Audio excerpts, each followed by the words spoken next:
ഈശോ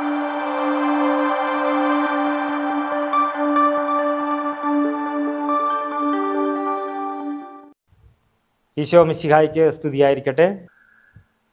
കർത്താവായ യേശുവേ, നിൻ്റെ വചനത്തിലൂടെ ഞങ്ങളിന്ന് കടന്നു പോകുമ്പോൾ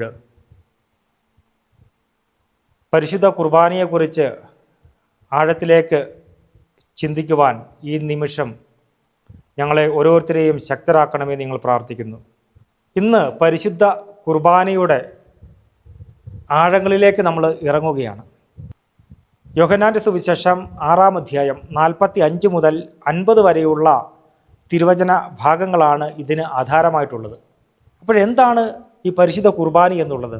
നമ്മൾ വെറുതെ മാനുഷികമായിട്ടുള്ള രീതിയിൽ ചിന്തിക്കുമ്പോൾ ദി യൂക്കരിസ്റ്റ്, പരിശുദ്ധ കുർബാന എന്ന് പറയുമ്പോൾ വിശുദ്ധ കുർബാനയിൽ വൈദികൻ ആശീർവദിച്ച് മുറിച്ച് ജനങ്ങൾക്ക് കൊടുക്കുന്ന ഒരു അപ്പം, അതാണ് വിശുദ്ധ കുർബാന എന്ന് പറയുന്നത്. പക്ഷെ അങ്ങനെ ആ ഒരു രീതിയിൽ മാത്രം പരിശുദ്ധ കുർബാനയെ നോക്കിക്കാണാതെ വചനത്തിലൂടെ നമ്മൾ കടന്നു പോവുകയാണ്. എന്താണ് പരിശുദ്ധ കുർബാന? യേശു എങ്ങനെയാണ് പരിശുദ്ധ കുർബാനയാകുവാൻ വേണ്ടി ഒരുങ്ങിയത്? യേശുവിൻ്റെ ജീവിതം എപ്രകാരമാണ് പരിശുദ്ധ കുർബാനയായത് എന്നുള്ള ഒരു ആഴത്തിലേക്ക് നമ്മൾ ഇറങ്ങിച്ചെല്ലുമ്പോഴാണ്, വചനത്തിലൂടെ നമ്മൾ ഇറങ്ങിച്ചെല്ലുമ്പോഴാണ് നമ്മുടെ ജീവിതത്തിൽ പുതിയ ഉൾക്കാഴ്ചകൾ ലഭിക്കുന്നത്. ജീവിതത്തിൽ വലിയ അനുഭവമായി ഓരോ വിശുദ്ധ കുർബാനയും മാറുന്നത്. മത്തായിയുടെ സുവിശേഷം 26-ാം അധ്യായം, മർക്കോസിൻ്റെ സുവിശേഷം 14-ാം അധ്യായം, ലൂക്കായുടെ സുവിശേഷം 22-ാം അധ്യായം, അതുപോലെ തന്നെ പൗലോസ്ലീഹ കൊറിന്തോസിലെ സഭയ്ക്ക് എഴുതിയ ലേഖനം 11-ാം അധ്യായം യേശുവിൻ്റെ അന്ത്യ അത്താഴ വേളയെക്കുറിച്ചാണ് ഈ വചനഭാഗങ്ങളിലൊക്കെ നമ്മൾ കാണുന്നത്. അപ്പോൾ മത്തായിയുടെ സുവിശേഷം 26-ാം അധ്യായം 26 മുതൽ 28 വരെയുള്ള വചനഭാഗങ്ങളിലൂടെ നമുക്കൊന്ന് കടന്നു പോകാം. അവിടെ എന്താണ് കാണുന്നത്? അവിടെ ഇപ്രകാരം നമ്മൾ കാണുന്നു: അവർ ഭക്ഷിച്ചു കൊണ്ടിരിക്കുമ്പോൾ യേശു അപ്പമെടുത്ത് മുറിച്ച് ആശീർവദിച്ച് ശിഷ്യന്മാർക്ക് കൊടുത്തുകൊണ്ട് അരുൾ ചെയ്തു, വാങ്ങി ഭക്ഷിക്കുവിൻ, ഇത് എൻ്റെ ശരീരമാണ്. അനന്തരം പാനപാത്രമെടുത്ത് കൃതജ്ഞതാ സ്തോത്രം ചെയ്ത് അവർക്ക് കൊടുത്തുകൊണ്ട് പറഞ്ഞു, നിങ്ങളെല്ലാവരും ഇതിൽ നിന്ന് വാങ്ങി പാനം ചെയ്യുവിനെന്ന്. യേശു അപ്പമെടുത്ത് മുറിച്ച് ശിഷ്യന്മാർക്ക് കൊടുക്കുന്നു. പാനപാത്രമെടുത്ത് വാഴ്ത്തി ശിഷ്യന്മാർക്ക് കൊടുത്തുകൊണ്ട് പറയുകയാണ്, ഇതെൻ്റെ ശരീരമാണ്, ഇതെൻ്റെ രക്തമാണ് എന്ന് പറഞ്ഞുകൊണ്ട് ശിഷ്യന്മാർക്ക് പകർന്നു നൽകുകയാണ്. ഈ അന്ത്യത്താഴ വേളയിൽ നിന്നാണ് യേശു വിശുദ്ധ കുർബാനയായി മാറുന്നത്. അപ്പോൾ ആ ഒരു തലങ്ങളിലേക്ക് നമുക്ക് ഇറങ്ങിച്ചെല്ലാം. വീണ്ടും യോഹന്നാൻ്റെ സുവിശേഷം 13-ാം അധ്യായം 8 മുതൽ 10 വരെയുള്ള വാക്യങ്ങളിലൂടെ നമുക്കൊന്ന് കടന്നു പോകാം. യോഹന്നാൻ 13, 8, 10. അവിടെ നമ്മൾ കാണുന്നു, പത്രോസ് പറഞ്ഞു, നീ ഒരിക്കലും എൻ്റെ പാദങ്ങൾ കഴുകരുത്. യേശു പറഞ്ഞു, ഞാൻ നിന്നെ കഴുകുന്നില്ലെങ്കിൽ നിനക്ക് എന്നോടുകൂടെ പങ്കില്ല. ശിമിയോൻ പത്രോസ് പറഞ്ഞു, കർത്താവേ, എങ്കിൽ എൻ്റെ പാദങ്ങൾ മാത്രമല്ല കരങ്ങളും ശിരസും കൂടെ കഴുകണമേ. യേശു പ്രതിവചിച്ചു, കുളി കഴിഞ്ഞവൻ്റെ കാലുകൾ മാത്രമേ കഴുകേണ്ടതുള്ളൂ, അവൻ മുഴുവൻ ശുചിയായിരിക്കും.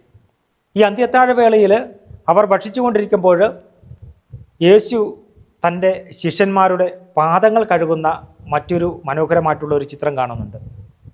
യേശു ശിഷ്യന്മാരുടെ പാദങ്ങൾ കഴുകി, ഓരോരുത്തരുടെയും പാദങ്ങൾ കഴുകി ശിമിയോൻ പത്രോസിൻ്റെ അടുക്കലെത്തിയപ്പോൾ പത്രോസ് പറയുകയാണ്, കർത്താവെ, നീ ഒരിക്കലും എൻ്റെ പാദങ്ങൾ കഴുകരുത്, ഞാൻ അത് അനുവദിക്കുകയില്ല എന്ന് പറയുകയാണ്. അപ്പോൾ യേശു പറയുന്നു, ഞാൻ നിൻ്റെ പാദം കഴുകിയില്ലെങ്കിൽ നിനക്ക് എന്നോടുകൂടെ പങ്കില്ല. അപ്പോൾ പത്രോസ് പറയുന്നു, അങ്ങനെയെങ്കിൽ എൻ്റെ പാദങ്ങൾ മാത്രമല്ല കരങ്ങളും ശിരസും എന്നെ മുഴുവനായിട്ട് കഴുകണമെന്നാണ് പത്രോസ് പറയുന്നത്. അപ്പോൾ യേശു പറയുന്നൊരു കാര്യമുണ്ട്, കുളി കഴിഞ്ഞവൻ്റെ പാദങ്ങൾ മാത്രം കഴുകിയാൽ മതി, അവൻ മുഴുവൻ ശുചിയുള്ളവനാണ്. അന്ത്യത്താഴവേളയിൽ ശിഷ്യന്മാരുടെ പാദങ്ങൾ കഴുകി അവരെ ബാഹ്യമായി ശുദ്ധീകരിച്ചു എങ്കിൽ വിശുദ്ധ കുർബാനയായി ഇന്ന് കടന്നു വരുന്ന യേശു എൻ്റെ ജീവിതത്തെ, എൻ്റെ ഹൃദയത്തെ മുഴുവൻ കഴുകി ശുദ്ധീകരിക്കുകയാണ് ചെയ്യുന്നത്.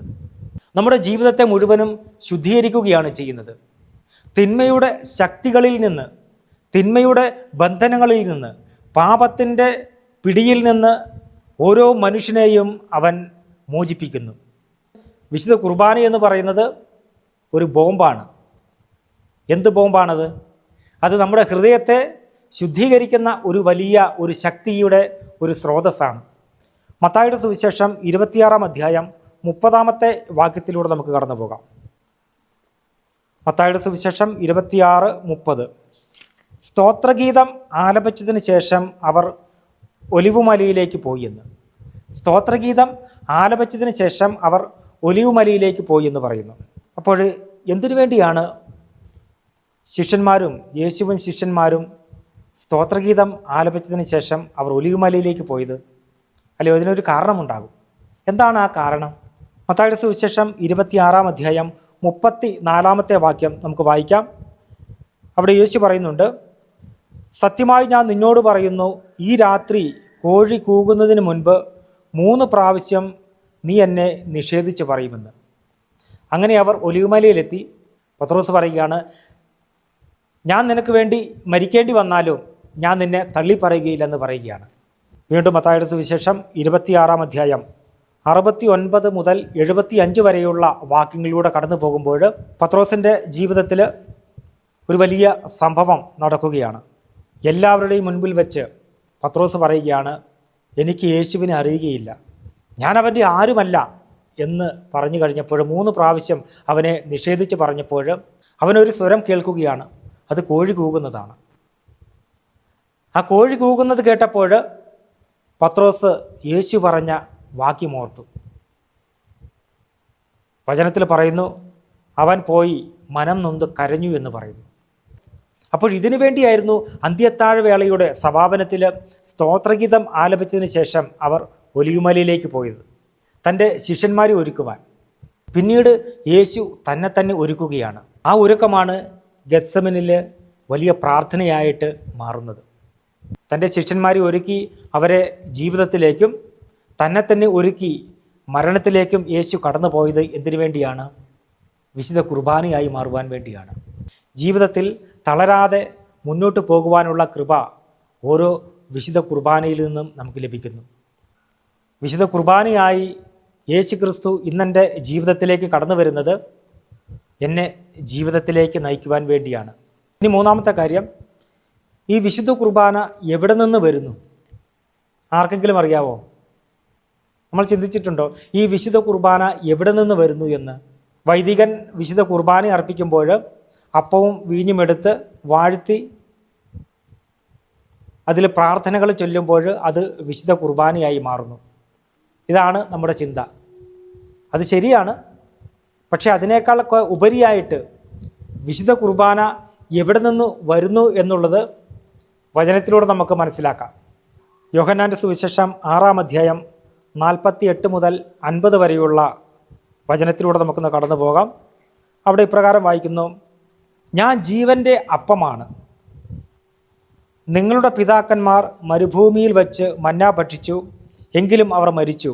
ഇതാകട്ടെ മനുഷ്യൻ ഭക്ഷിക്കുന്നതിന് വേണ്ടി സ്വർഗത്തിൽ നിന്ന് ഇറങ്ങിയ അപ്പമാണ്. ഇത് ഭക്ഷിക്കുന്നവൻ മരിക്കുകയില്ല. അപ്പോൾ വിശുദ്ധ കുർബാന എവിടെ നിന്നാണ് വരുന്നത്? സ്വർഗത്തിൽ നിന്ന് ഇറങ്ങി വരുന്ന ജീവൻ്റെ അപ്പമാണ് വിശുദ്ധ കുർബാന. ഇത് മാനുഷികമായിട്ടുള്ള ഒരു കാര്യമല്ല. മാനുഷികമായിട്ടുള്ള ചിന്തകൾ കൊണ്ടോ ബുദ്ധി കൊണ്ടോ വിശുദ്ധ കുർബാനയെ നമ്മൾ ഒരിക്കലും അളക്കുവാൻ നമ്മൾ ശ്രമിക്കരുത്. വീണ്ടും പറയുന്നു, നിങ്ങളുടെ പിതാക്കന്മാർ മരുഭൂമിയിൽ വെച്ച് മന്ന ഭക്ഷിച്ചു, എങ്കിലും അവർ മരിച്ചു. പഴയ നിയമ ചരിത്രത്തിൽ ഇസ്രായേൽ ജനങ്ങൾക്ക് ദൈവം മന്ന കൊടുക്കുന്നതായിട്ട് കാണുന്നുണ്ട്. പക്ഷേ യേശു പറയുന്നു, വിശുദ്ധ കുർബാന എന്ന് പറയുന്നത് അത്തരത്തിലുള്ള ഒരു അപ്പമല്ല. അത് അവരുടെ ബാഹ്യമായിട്ടുള്ള വിശപ്പ് മാറ്റി അവരെ നിത്യജീവിതത്തിലേക്ക് കൊണ്ടുപോകുവാൻ ആ അപ്പത്തിന് സാധിച്ചില്ല. അത് അവരുടെ ബാഹ്യമായിട്ടുള്ള വിശപ്പ് മാറ്റുന്നതിന് വേണ്ടിയായിരുന്നു. പക്ഷേ ഓരോ വിശുദ്ധ കുർബാനയിലും യേശുക്രിസ്തു തൻ്റെ ശരീരമായി മാറുകയാണ്. അപ്പോൾ വിശുദ്ധ കുർബാന എന്ന് പറയുന്നത് ഒരു വലിയ രഹസ്യമാണ്. ഒരു വലിയ സന്തോഷത്തിൻ്റെ രഹസ്യമാണത്. ഒരു പ്രത്യാശയുടെ രഹസ്യമാണത്. യേശുക്രിസ്തു വിശുദ്ധ കുർബാനയാകുവാൻ വേണ്ടി ഒരുങ്ങി. അവൻ്റെ ജീവിതം മുഴുവനും ഈ വിശുദ്ധ കുർബാനയാകുവാൻ വേണ്ടിയുള്ള ഒരുക്കമായിരുന്നു. ആ ഒരുക്കത്തിൻ്റെ ആരംഭമായിരുന്നു അന്ത്യത്താഴവേള. അന്ത്യത്താഴവേളയിലൂടെ കടന്നുപോയി ശിഷ്യന്മാരെ ഒരുക്കി അവരുടെ പാദങ്ങൾ കഴുകി അവരെ ജീവിതത്തിലേക്ക് മടക്കി വിട്ടുകൊണ്ട്, തന്നെ മരണത്തിലേക്ക് തള്ളിവിട്ടുകൊണ്ട് അവൻ വിശുദ്ധ കുർബാനയായി ഇന്നും നമ്മുടെ മുൻപിൽ ആയിരിക്കുന്നു. ഓരോ വിശുദ്ധ കുർബാന അർപ്പിക്കുമ്പോൾ അപ്പമായി അവൻ നമ്മുടെ ജീവിതത്തിലേക്ക് വീണ്ടും വരുന്നു. ആ വരുന്നത് മനുഷ്യരുടെ കരങ്ങളിലൂടെയാണ്. പക്ഷേ യേശുക്രിസ്തു അപ്പമായി മാറുന്നത് സ്വർഗത്തിൽ നിന്നാണ്. നമുക്ക് കണ്ണുകളടച്ച് പ്രാർത്ഥിക്കാം. വിശുദ്ധ കുർബാനയായി മാറുവാൻ കർത്താവെ, നീ നിന്നെ തന്നെ മരണത്തിലേക്ക് തള്ളിവിട്ടു. ശിഷ്യന്മാരെ ഒരുക്കി അവരെ ജീവിതത്തിലേക്ക് നയിച്ചു. ശിഷ്യന്മാരുടെ പാദങ്ങൾ കഴുകി ഇന്ന് ഞങ്ങളുടെ ഹൃദയത്തെ കഴുകുന്നു. ശിഷ്യന്മാരെ ജീവിതത്തിലേക്ക് നീ പറഞ്ഞു വിട്ടു. ഞങ്ങളെ നിത്യ ജീവിതത്തിലേക്ക് നീ ഞങ്ങളെ ഒരുക്കുന്നു ഓരോ വിശുദ്ധ കുർബാനയിലൂടെ. ദൈവം നമ്മളെ ഓരോരുത്തരെയും സമൃദ്ധമായി അനുഗ്രഹിക്കട്ടെ. പിതാവിൻ്റെയും പുത്രൻ്റെയും പരിശുദ്ധാത്മാവിൻ്റെയും നാമത്തിൽ ആമേൻ.